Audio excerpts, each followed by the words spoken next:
Daily news and analysis. We keep you informed and inspired. This is World Today. Welcome to World Today, our two sessions special edition. I'm your host, Anna. Today we'll take a closer look at the foreign affairs and economic press briefings, unpacking the key insights and helping you better understand the China you want to know. Chinese Foreign Minister Wang Yi says China's diplomacy under the leadership of President Xi Jinping brings stability amid global turbulence. He made the remarks when addressing the media during the annual press conference on the sidelines of the National People's Congress, one of the most highly anticipated events of China's two sessions political season. Questions from journalists covered a wide range of topics, from head of state diplomacy and the rock-solid ties between China and Russia to China's call for de-escalation over the Iran situation, the importance of mutual respect in China-U.S. relations, and the evolving partnership between China and Europe. They also touched on China's global governance initiative as a timely solution to today's global challenges, as well as its vision for the upcoming APEC meeting in Shenzhen. So what key signals does this press conference send about China's diplomatic strategy in a changing world?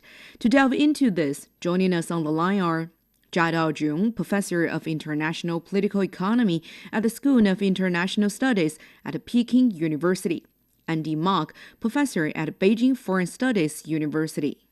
Gentlemen, the foreign minister's press conference is always one of the most watched moments during China's two sessions, and is often seen as a key window for the international community to understand China's foreign policy and external relations. This year comes at a time when the global landscape is shifting rapidly, and the international order is under increasing pressure.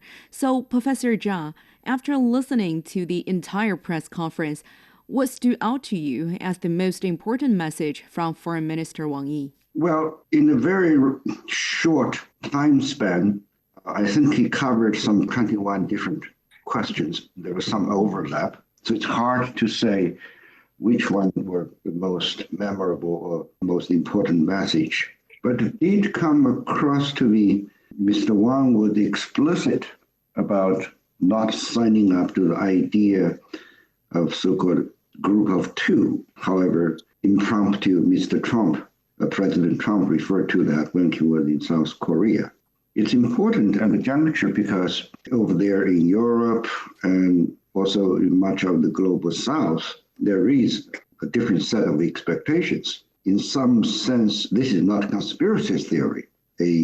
Frictions in relationships between Beijing and Washington can be to their advantage. So I thought this was important. And second, related to that is an emphasis on seeing the world as multipolar, although I myself, as an academic person, does not really think the word polar is a fitting idea because each and every country has its own agency. There is not much of that space for a major power to gather a smaller group of quote-unquote followers to be under its wing. That's what a polar implies.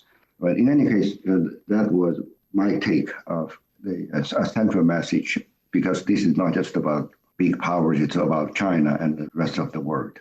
Mm-hmm. Andy, Professor Zhang mentioned China does not agree with the co-governance of great powers, but supporters of the rule of international law with the United Nations at its core. What's your major takeaway from this press conference? Well, Anna, I would completely agree that, China very clearly, Foreign Minister Wang Yi rejected this notion of a G2 or the U.S. and China acting as, perhaps co-hegemons. And for me, I think the very important core signal is that not only does Beijing see the world as being multipolar, but it is also recognized that the world has entered a period of turbulence, and China intends to act as a stabilizing force within this period of turbulence. And this makes me think of a very famous line from Mao Zedong. So he said, "Under heaven, great disorder brings great order. The situation is excellent." So I think we look here, what does this mean in today's context? There's all kinds of global problems, country versus country conflict. There are these issues that Wang Yi talked about that, from China's view, we should confront injustice, inequality, all these things are also sources of instability. But the idea that these periods of instability create openings for new structures to emerge. And I think what China is very clearly signaling is that it is helping shape the next phase of this global order. And building on that, Foreign Minister Wang said China is a major force for peace, stability, and justice in the world.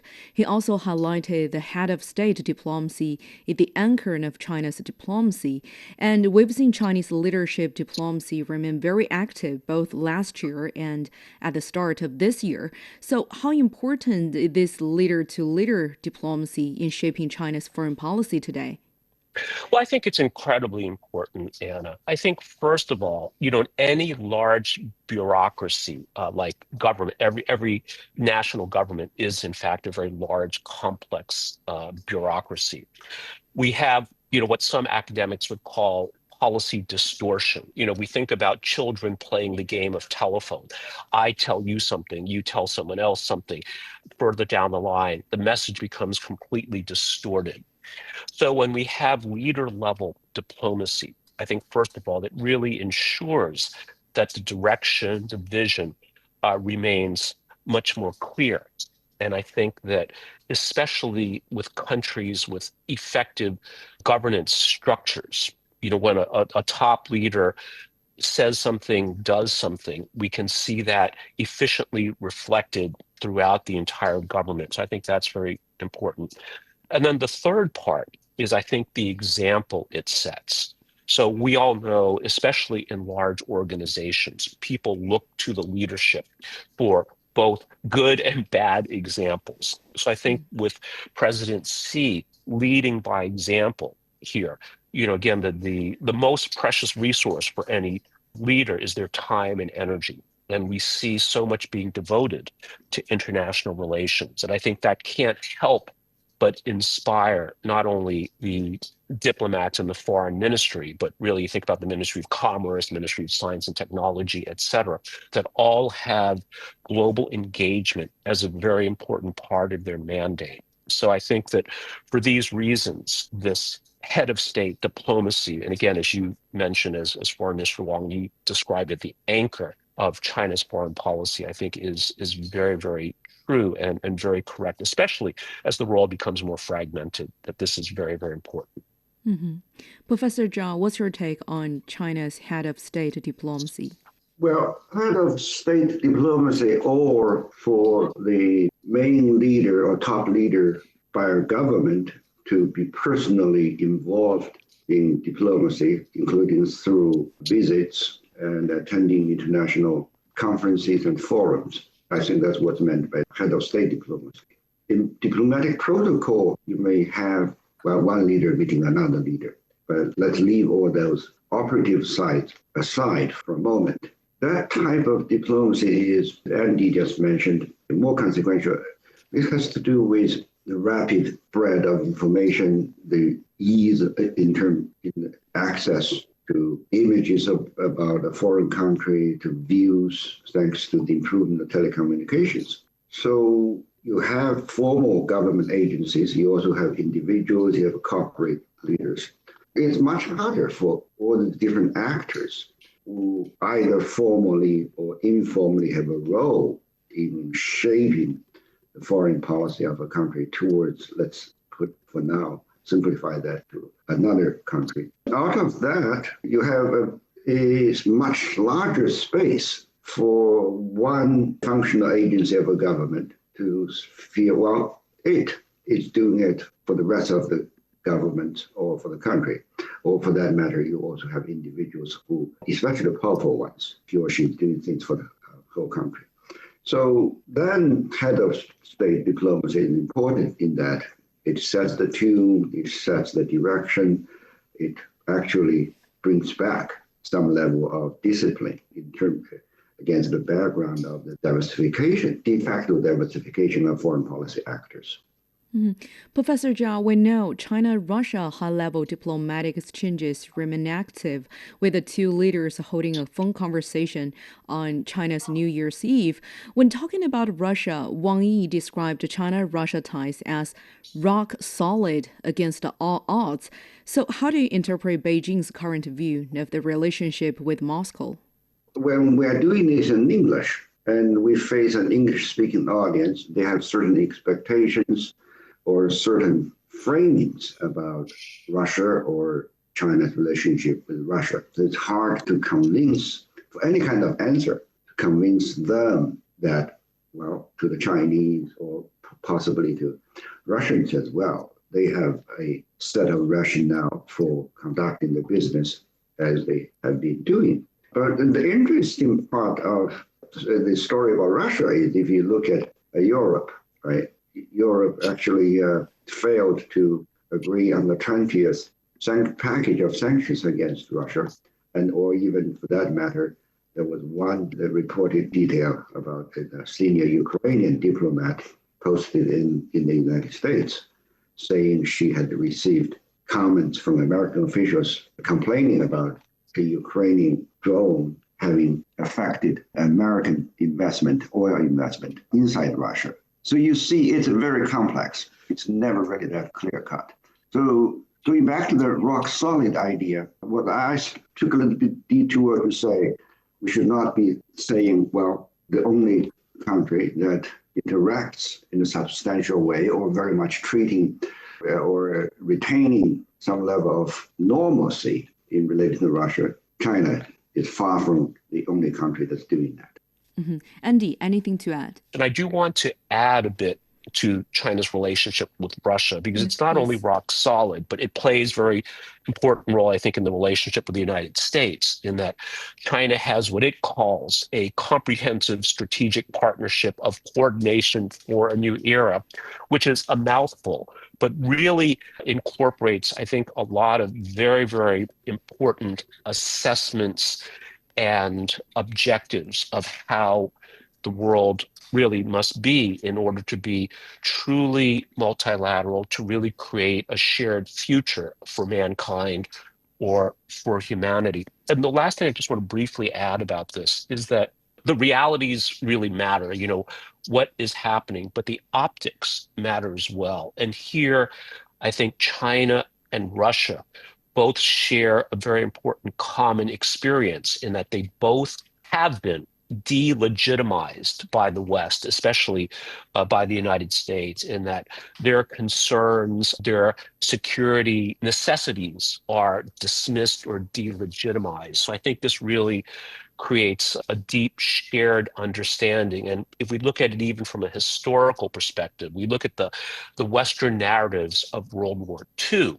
It was the US that really won the war against Japan and against Nazi Germany, when the reality is that China was fighting Japan and suffered far greater losses, and perhaps arguably played a much greater role in the defeat of the war against Japanese aggression and fascism. And similarly, Russia paid an enormous cost in blood and treasure against Nazi Germany. And again, I think we could argue that without the ability of Russia to sustain such a long, painful fight, that the defeat of Nazi Germany would have been under much different conditions.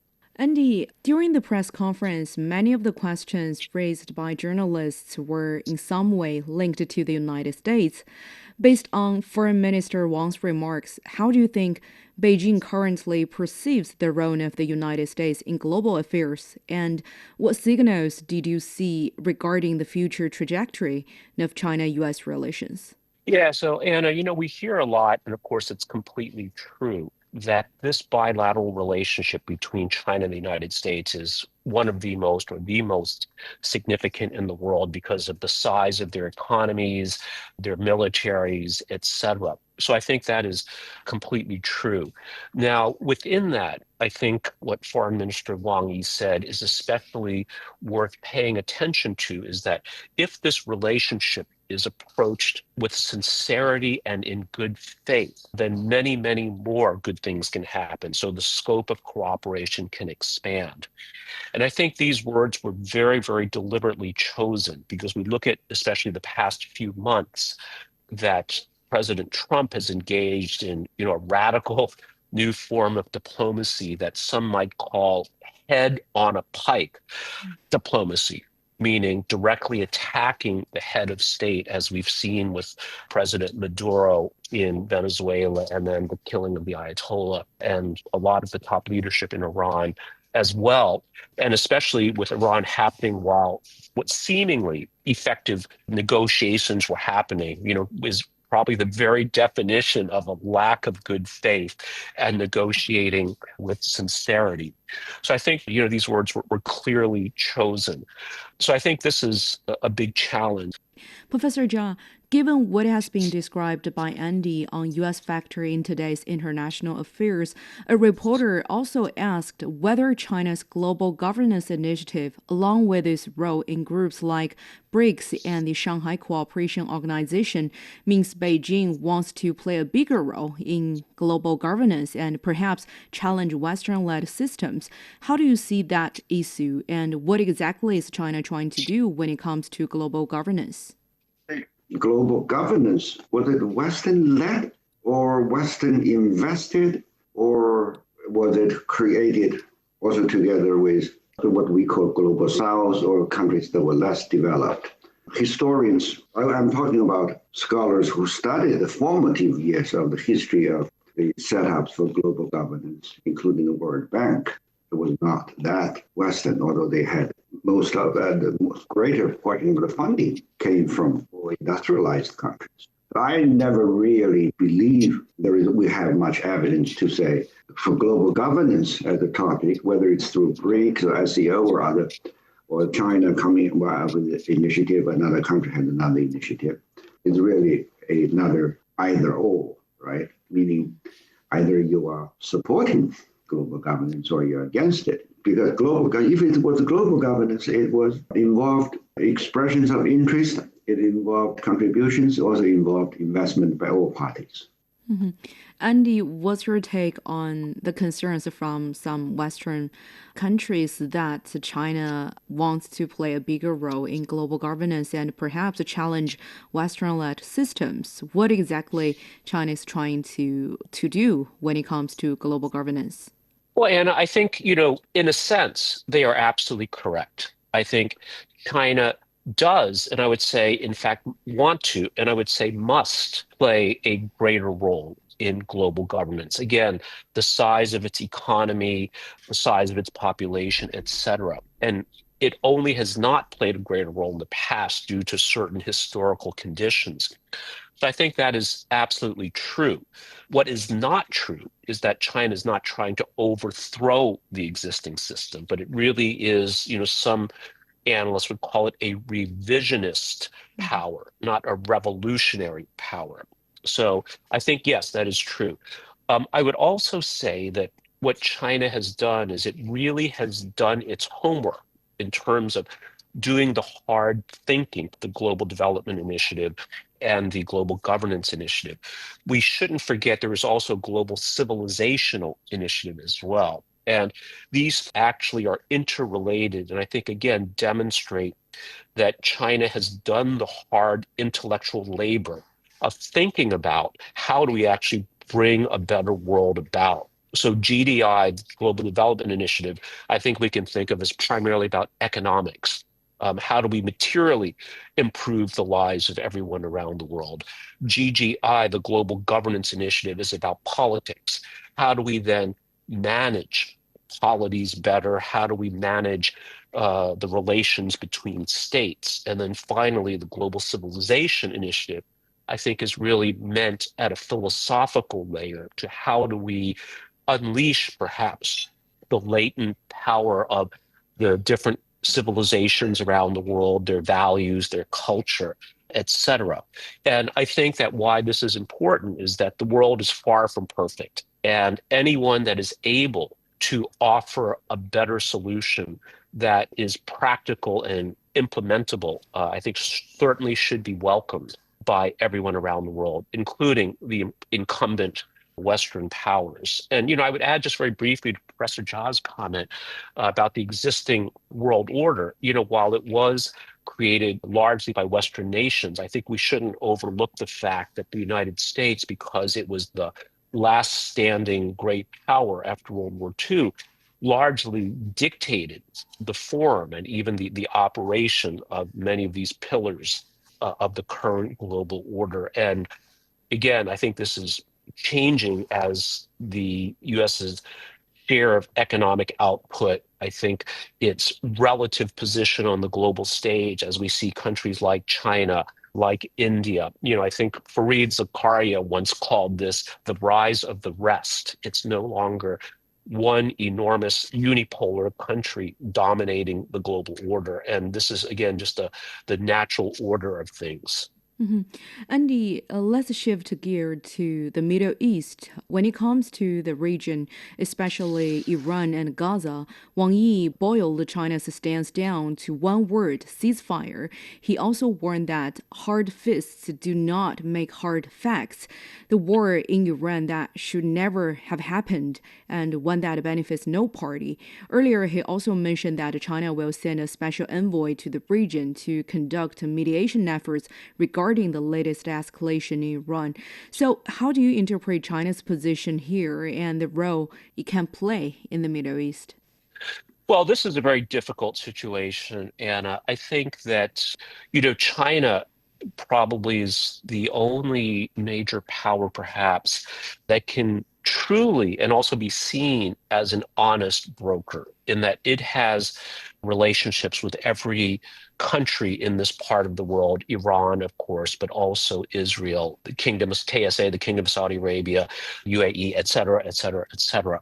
And it is not perceived as supporting only one side. So I think this is very important. I think the stakes could not be higher. I was actually just in the UAE in Abu Dhabi last week, and luckily, left literally a day before the attacks were launched on Iran. And there is so much at stake. The GCC countries are among the wealthiest in the world.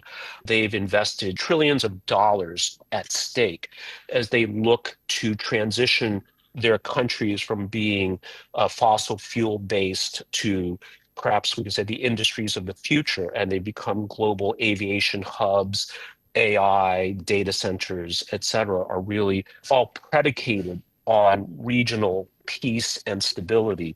So I think it is a very, very difficult time for these countries that are not directly involved in this conflict, but still are dealing with the very, very challenging collateral effects of this. So I think, China is very clear there must be a two-state solution.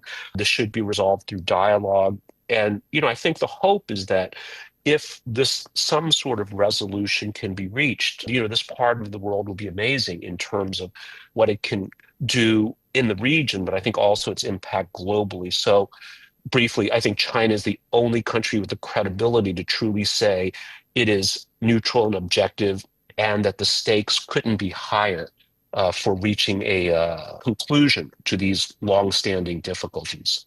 Insightful analysis. Then moving to the Taiwan question, a large portion of the press conference was dedicated to the One China principle, with very strong language regarding the Taiwan region and a historical reference to Japan's militarism. So, Professor Zha, why do you think this year's message carried such a sharp historical context? Well, much of this is cultural. Cultural, I'm not saying purposely so. It's the connotations, the meanings that are contained in specific expressions. You ask why that one reference, so-called Taiwan contingency, would mean a risk that arise to the level of survival in Japan. Well, number one, right 8 months before, Prime Minister made that comment. Among many things, the mainland actually made it easier for Taiwanese residents to take up business or gain employment on the mainland. And there was no sharp, let's say, exchange of rhetoric between the two sides. It's out of blue to the Japanese expression. Number two, more profoundly, the naming of what's sometimes translated into English as a contingency. I don't think contingency carries that load of meaning or the historical depth into that very Japanese phrase. That same set of Chinese characters that describe a Japanese sentiment that's translated as contingency or the so-called survival risk, precisely the ones that Imperial Japan, authorities of Imperial Japan used to justify both the invasion and later on extension of Japanese occupation of northeastern China, out of northeastern China to 1931 to take on the rest of the China. So we, out of those two, and there's more. Here in China, anyone who is educated about the history of China and Japan, or the involving the status of Taiwan, which Mr. Wang Yi referenced the Cairo declarations or Potsdam declarations, and also especially the wording, the framing by the Japanese Prime Minister is so reminiscent of a painful past. But what I have just said is a lot of times lost for many of my colleagues, including those who have had impressive credentials of education from what's called world-class universities on political science or related history. They would look at this by first beginning and we say, oh, Japan is an ally of the West. And number two, they may extend this to another reference to global governance or East versus West. I can go on and on, but I do think this is serious where you need great need for serious expression of earnest sentiment. We shouldn't just let it be simplified to whether China, Japan, or alliance or not. Okay, thank you for the analysis. Andy, how do you rate Wang Yi's remarks on this issue? What kind of signals do you think China is trying to send? Well, I think it couldn't be more clear. And I think Professor Zha did a wonderful job of explaining that. The only thing I might add to this is that clearly there are external forces that see gain from fomenting this kind of separatist activity.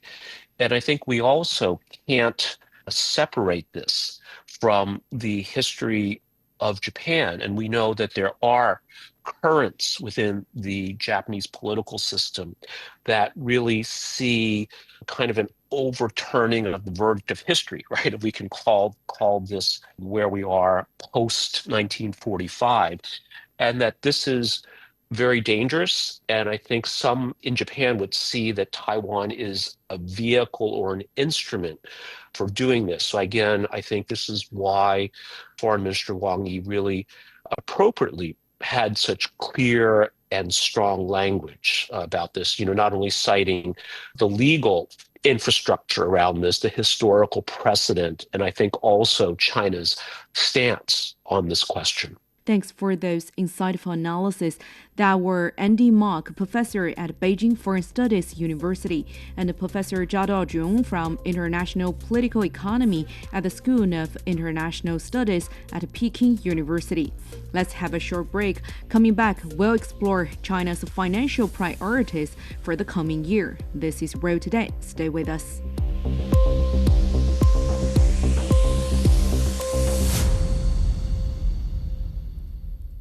Welcome back. You're listening to World Today, 2 Sessions edition. China will set up national-level mergers and acquisition funds to help venture capital investors find an exit. How urgent is the need? And with cumulative dividends and share buybacks hitting a record high, what does that signal about the reshaping of China's securities market? My colleague Tu Yun talked with Yao Shujie, Changhong Professor of Economics at Chongqing University, Zhang Gong, Professor of Economics, University of International Business and Economics, and Einar Tangen, a Senior Fellow of the Canadian think tank, the Center for International Governance Innovation. So first, let's take a look at the bigger picture. China's fiscal and financial authorities have outlined their priorities for supporting economic and social development this year. So from a macro perspective, what stands out to you most about this policy? And Is the bigger goal stabilizing growth and market expectations or pushing structural transformation? This question goes to you all. Let's begin with Einar, please. Okay. Well, I mean, it's a layered approach. This is just one part of it. They're looking at the structure of mergers and acquisitions. One of the problems that you have is turnover. Markets, because of uncertainty, groups that invested initially, they want to go to market, but there are impediments. And what the government has said, okay, we're going to try a multi-layered approach. First off, we're going to put this $1 trillion fund out there that should leverage about $10 trillion. And they're hoping that this will allow entities to sell so that you can recycle the initial money that was put in by VCs, et cetera, and that can go back into the system. But they're also supporting it with loans. There's another $1 trillion for that. And then technical innovation, there's another $1 trillion for that. So it's a very layered approach, looking not only at these entities that have innovation, but making sure that small and medium-sized business entities have options. China has found it very difficult to adjust to lending money based on a business plan. They always want to do it on assets. But, in technology, you really have to be able to evaluate there are. And I think there are some AI solutions to that we can discuss later. So what impressed you most is the overall overhaul or increase of the funding? Yeah, absolutely. I mean, it's a layered approach. It's not just, okay, we're going to throw a dart at something and see if it does anything. They've taken a very, very systematic approach. I think 2022, 23 were like record years for foreign direct investment into China. And then since then, it's declined slightly. Last year was still very good in terms of the rankings. But, it's an enormous task when you're trying to do innovation. This is all new stuff. When somebody says, oh, okay, I have a new AI product, what do you benchmark it against? You don't know. So you have to have people who are very knowledgeable, and then you have to have the finance facilities in order to get them to capital so that they can develop. So China sees this as maturing their internal markets. And they're concerned about, companies leaving, especially with the divide in the world with the U.S. trying to put pressure and isolate China. They want to keep as much technology and manufacturing here, but they can't force companies to do that. So they're offering incentives, which is basically, making their system more mature. John, your take here? Well, I want to talk about that, a trillion yuan national level merger and acquisition fund. I think this is, as it says very clearly, intended to create another venue for exit for venture capitals. And there are a couple of reasons why China is doing something like this. We all understand very well that innovation and investment in new cutting edge technologies is very much driven by venture capital. This is an indispensable ingredient of the whole model. You can't have a success story without capital supporting to this. But the way the VC capital works is that they're all looking for an exit. Sometimes they have a time window. You can't prolong this for too long. It's the way VC funds are run. You need this investment to be recouped quickly, well, at least over a period of few years. But the problem is that I think it's getting more and more difficult to put these new companies onto the public equity market. IPO, I mean, there's a long line right now of these high-tech companies lining up to go IPO at the equity markets here in China. And this causes pressure on the equity market because, this is actually, it creates more supply of the stocks essentially, right? And there's some pricing pressure on the stock market if you have too many IPOs a year. In the past, a lot of these IPOs go to the United States, go to Europe. Now, with the the geopolitical tension, with the America's China policy, and with the intense competition between the two countries, it's getting more and more difficult. It's also more companies are getting listed on Hong Kong Stock Exchange these days. So I think this creates another venue essentially, for the VC capitalists' money to be recouped via these M&A activities. In other words, you basically created a buffer between initial capital investment and the eventual exit through IPO, right? So essentially, you create a somewhere in between on one side to make sure that the VC capitals are being recouped. On the other hand, make sure that there's not creating too much of a pressure on the equity market. Right. I think it's a brilliant idea, actually. We'll have a dive deeper into this aspect later on. But Shujie, your take here, from a macro perspective, what stands out to you most about this policy mix?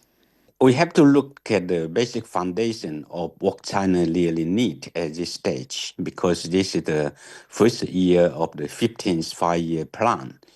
China is facing two challenges. The first challenge is the domestic structural transformation, and the second challenge is the external uncertainty and risk. So the fiscal and financial policy, as you just outlined, there's lots of very concrete policy measures, including the 1 trillion for the M&A security emergence, and also for the fiscal deficit, state fund to stimulate the domestic economy expansion. I think you have to look at the concept why the central government want to pour so much money into such an area. The first area, the 1 trillion yuan for the acquisition and merger fund, is basically to support the technological company who lack financial support, but they have huge potential to drive the future economy development and technological independency at the global level. So this is not a one shock. I think that's going to be a very long-term, year after year, policy if you turn out to be effective. And the second is why the government pouring so much money, and also in the next stage is going to neglect the financial and the monetary system to give more liquidity. So the investors, consumers, and also market entities, enterprises, and local government, they will become more relaxed to invest more into the real economy. And all this kinds of effort is basically to achieve the set goal of 4.5 to 5% GDP expansion in 2026.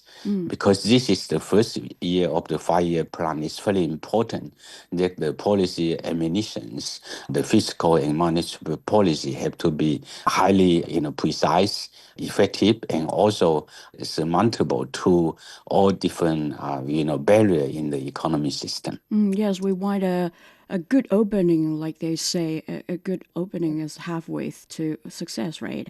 So both Shujie and John mentioned this national level M&A fund. It's a new thing. Yes, I know John mentioned how important it is, but why wait until now? And what prompted this move? Some observers associate it to, the recent relocation of the AI startup Manus from China to Singapore. Does that case highlight weaknesses in China's venture ecosystem? Ina. Okay, well, there's two questions in there. Okay, what is China doing? And I would put it simply, and I think John and Shuchi would agree with me. This is about, you want new productive forces. That's technology. You have to have a means of financing them. You can't say just, make it out of thin air.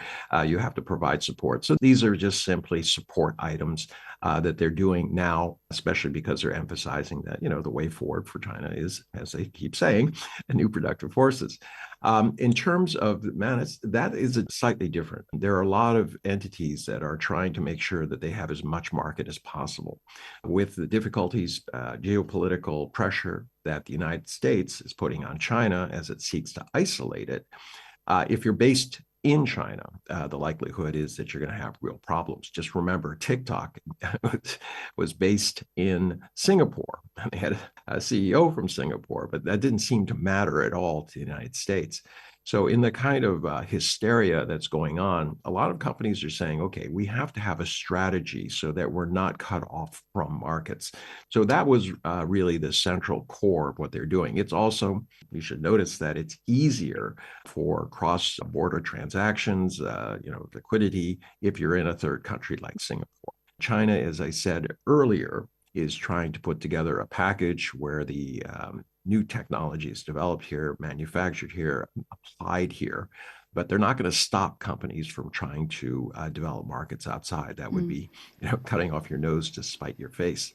So it's all, I think, very well thought out. But there's only so much you can do when you have a very hostile global partner. It should be a partner because But if we US have buys this, so much from China. national level mergers and acquisitions fund, which is expected to help venture capital investors exit more easily, would that be more helpful or make China more attractive? Yeah, absolutely. Because you're providing a facility to get out of these investments. That's what John was talking about, one of the funds. And they'll say, we want to be in for 3 to 5 years and then we need an exit. And this is what they tell the people that, invest money. So they need to keep on that schedule and they don't want to sell at a loss, obviously. They, want to make gains. So having these additional facilities is very important, but it goes beyond that. They're also setting up funds that will lower the cost of borrowing, which, of course, is very advantageous to small entities because they don't have, they're borrowing money and they want to borrow it as cheap as possible. And these companies are starting out as small, medium-sized business entities. So they have tax breaks, they have all sorts of policies in terms of if you locate in certain economic development zones, you can get lower tax rates for 5 years. You can bring in outside specialists, highly talented people. And this is all part of economic development. You don't just do one part of it. It has to be cohesive and whole. And this is where China really excels because they do a lot of planning. They learn from what happened before. They study what is successful in other areas. And then as a result, they're able to put something together. Now, it doesn't always work out exactly as planned, but what do? They adjust. And they keep adjusting until they get it right. And that has been literally the reason that China has been able to go as far as it has in such a short period of time. Then, John, how urgent is the problem the fund is trying to solve? Well, some of my VC friends have been telling me that they're very concerned about the prospect of exit strategy being very much limited by the much diminished chance of going IPO in the United States equity markets. And we all know that the waiting line at the Shanghai Stock Exchange, at Shenzhen Stock Exchange is very long. So that's a big concern. At the same time, the regulators don't want to see a flood of IPOs onto the market. That's going to have some impact on the pricing at the equity markets these days. We have a fairly good run so far for both Shanghai and Shenzhen stock exchanges. So I think the idea is very clear, just to buy some time. And, the state essentially is creating another venue, probably not a permanent venue, but at least buying some time so that, these VC funds can recoup their money and move on to the next great projects. I think it's a very clever idea, actually. Right. I don't see this has ever been done before in history. I mean, the state comes out organizing a huge fund for M&A activities, essentially creating a pool of these great assets, waiting to be eventually materialized. There's a You're lot saying of it's wealth at stake, I unprecedented guess. globally or nationally? I think the fund is a domestic fund. Yeah. I think the focus will be, investing in companies domestically. And I'm not even sure that companies overseas would be interested in something like this. I think from a VC's perspective, the first priority is to get publicly listed. I think that's the most straight way of exiting from their investment. Right. Then who do you think stands to benefit most from this fund then, apart from those tech startups? Yeah, the purpose is not for the state to benefit, but eventually I think the state will. In the short term, I think the state is just to facilitate the innovation company, the high-tech company, to develop quickly so that they can have new breakthrough which Right. would meet the country's desire as an innovation country, which increase the level of quality of the national economy and also technological independence from different countries as the external risk is very high.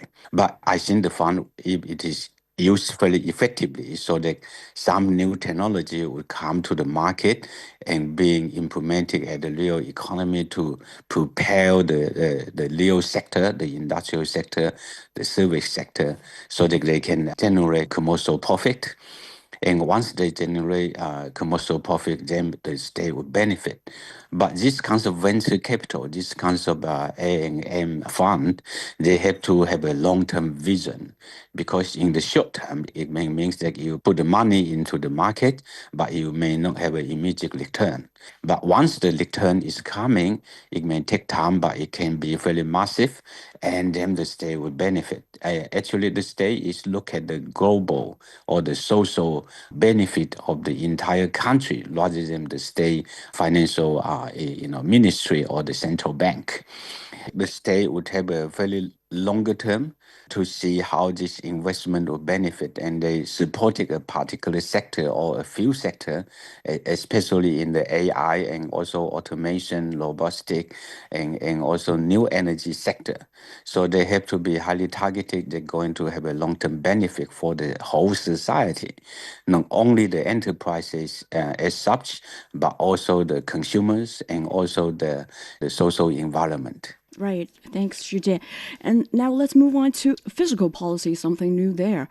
Well, this year's fiscal deficit will rise from about 5.6 trillion yuan to roughly 5.9 trillion, or over 850 billion US dollars, hitting a new high. But it will still account for roughly 4% of the country's GDP. And new government bond issuance will approach 12 trillion yuan, or 1.7 trillion US dollars, also a new high. So I know, what does that level of fiscal expansion tell us about where China is in the economic cycle right now? Well, I mean, there's a lot of uncertainty. I mean, we've been talking about this, the geopolitical competition, mainly from the United States. This is a situation where China has to figure out how it's going to grow itself internally, and that's going to need capital. We've talked about a number of different facilities, including this M&A fund. But if you're trying to develop internal growth and internal consumption, it's going to take an investment. And given the headwinds, they have to do that themselves. The number is not wildly high if you compare it to what the United States or Japan is doing. But China's been very fiscally conservative in terms of its national budget. It has a fairly low by the size of the country standard in terms of debt. But there are real problems that are developed within the provinces and cities. They had these special purpose vehicles, which were kind of off-book transactions that they were using. Hopefully, in their mind, they thought, well, maybe there's some way we can stir up some dust here and create some opportunities and some jobs, and this will, be a benefit to my next job posting. But a lot of them didn't work out. So there's a lot of zombie companies and debt that's kind of sitting out there, and the new management moves in and they suddenly discover that their hands are tied because they have so much debt. So the government is pushing some money towards the provinces and cities and saying it's time to clean up the books. They're also shoring up the banks, putting more money into them. This will increase their ability to lend money. And in part of that is just not just the quantity of money. They have a special facility of $1 trillion, a trillion renminbi, which they are going to leverage to create lower loans. So they will loan money to banks at a very low level that can then be passed through to small, medium-sized business entities, startup, etc. That's what I was talking about, this layered approach to providing everything that's necessary to have a robust economy that is based on these new productive forces and also encouraging spending. The better that these companies are at selling things and providing jobs, the more disposable income there will be, and therefore the more confidence that Chinese consumers will have. But there's also other parts of that in terms of the social safety net. But this confidence issue is absolutely critical. And they're doing everything they possibly can to show that they're involved in the process. There was long descriptions about the processes. I think it kind of went over most people's heads. But if you start examining it, It's very, very comprehensive, and it covers all areas of society. This, what Right. we're talking about, is just one on the financing side, but all of these pieces fit together. And that is what's unique about China, is they harmonize, and they spend a lot of hundreds of thousands of man hours harmonizing all of their policies so they're going in one direction. Because once you have a compass, you have to make sure that all the cats are going in the same direction. And that can be quite challenging when you have 1.4 billion people. Yeah, let's narrow it down to this fiscal policy. One new feature, I should say, of this central government transfers to local governments is that policymakers are stressing better efficiency and greater flexibility in how local governments use those funds. So, Shujie, why is that emphasis so important now? Yeah, China is a large country, as Annie just mentioned. We have 1.4 billion people, and also across a vast area with different economic and social environmental conditions, and also natural and human capital endowments. They are so diversified. And different region, for example, like the eastern region is more economy and technological advanced, and in the central and the western region is relatively lagging behind.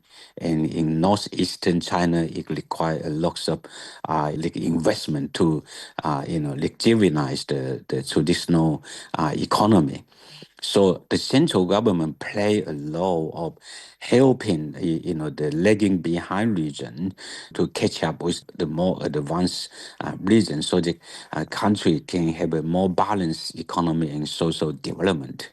By generating a more balanced development, the country could be more integrated and to generate a bigger universal market in China, which is required by the current policy. So that natural resources, production factors in the less developed regions in the central and western and northeastern part of the country, they can fully exploit it to the level close to the eastern region, so that China can move steadily from a middle-income country to a high-income country, and then to a modernized socialist economy system. So the balancing of the whole country is a very important and fundamental issues. And to fulfill this task, the central government have to use the central fund, whether it is from tax revenue or other revenue resources or even the budget deficit. Whatever mean, it's going to target it where the country need and where the region need requirement for further investment. And this has been a process for many, many years. It is well calculated into the 5-year plan. And this 10 trillion yuan of central to regional transfer is a very important financial resource to achieve this kinds of national long-term vision development.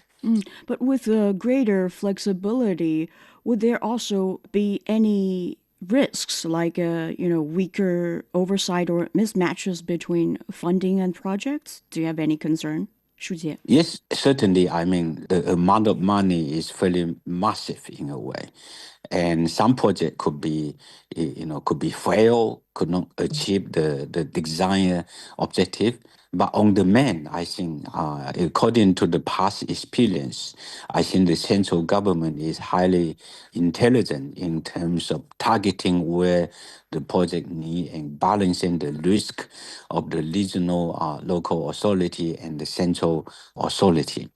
So on the main, I think the real outcome is much better than we expected, and there are certainly some failure projects, but most of the project, especially the vast majority of the project, turned out to be highly efficient and profitable, and it is good for the country's balanced development, as I just mentioned.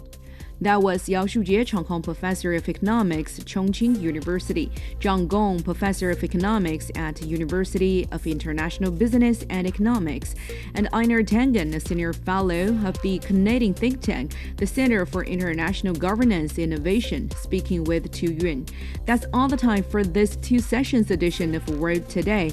I'm Ge Anna. Thank you so much for listening. Bye for now.